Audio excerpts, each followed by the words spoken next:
Hello friends, welcome to cooktails. অনেক দিন বাদে আবার একটা নতুন রেসিপি নিয়ে এসেছি। আজকের রেসিপিটা লাউয়ের একটা ভিন্ন স্বাদের রান্না। মূল রান্নাটা শুরুর আগে একটা মশলা তৈরি করে নিচ্ছি।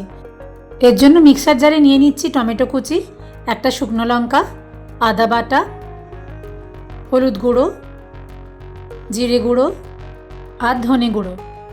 সব কিছু একসাথে বেটে একটা স্মুথ পেস্ট তৈরি করে নিচ্ছি। এরপর কড়াইতে সর্ষের তেল গরম করে নিয়ে গোটা 5-6 পাঁপড় আমি ভেজে নিচ্ছি।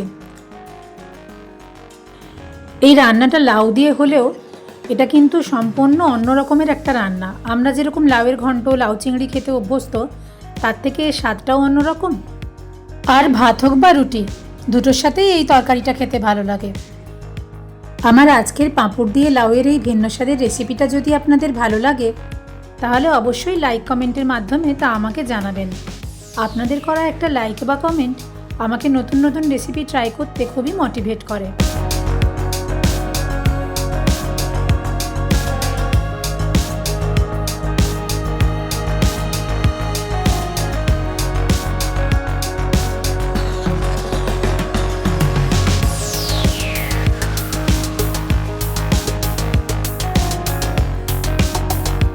পাঁপড়গুলো ভাজা হয়ে গেলে এই পাঁপড় ভাজার তেলের মধ্যেই আমি ফোড়ন দিয়ে দিচ্ছি গোটা জিরে, গোটা শুকনো লঙ্কা, তেজপাতা আর হিং। ফোড়নের সুন্দর গন্ধ বার হলে পেঁয়াজ কুচি দিয়ে ভালোভাবে নাড়াচাড়া করে নেব। পেঁয়াজ কুচিগুলো রং পরিবর্তন করে ট্রান্সপারেন্ট হওয়া পর্যন্ত ভেজে নেব।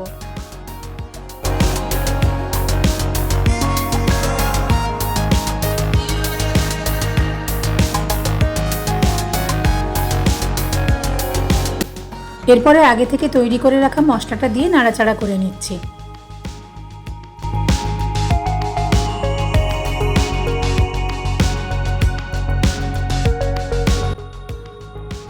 দিয়ে দিচ্ছি স্বাদ মতো নুন, চিনি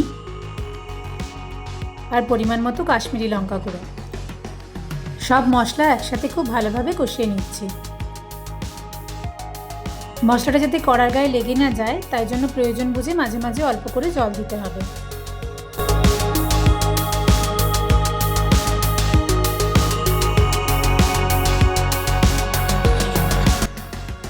এরপরে এর মধ্যে কেটে রাখা লাউয়ের টুকরোগুলো দিয়ে মশলার সাথে বেশ ভালোভাবে মিশিয়ে নিতে হবে।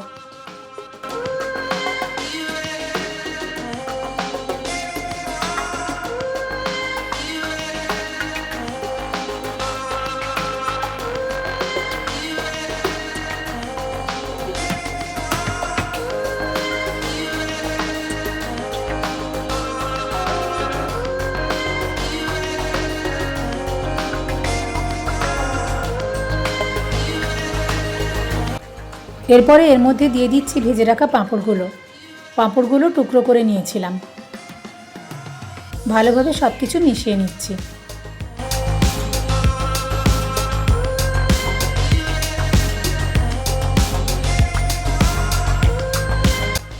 পরিমাণ মতো জল দিয়ে কড়াইতে চাপা দিয়ে রান্নাটা হতে দিচ্ছি যতক্ষণ পর্যন্ত না লাউটা সেদ্ধ হয়ে যায়।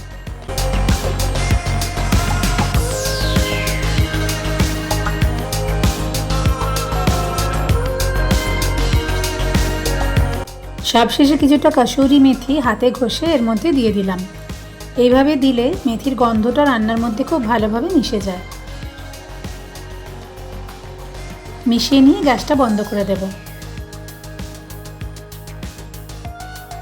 এরপর কড়াইতে চাপা দিয়ে মিনিট 5 স্ট্যান্ডিং টাইম দিলেই আমাদের আজকের রেসিপি সার্ভ করার জন্য একদম রেডি হয়ে যাবে।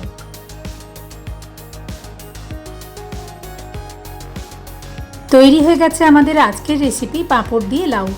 এই রেসিপিটা ভাত বা রুটি দুটোর সাথে খেতেই ভালো লাগবে।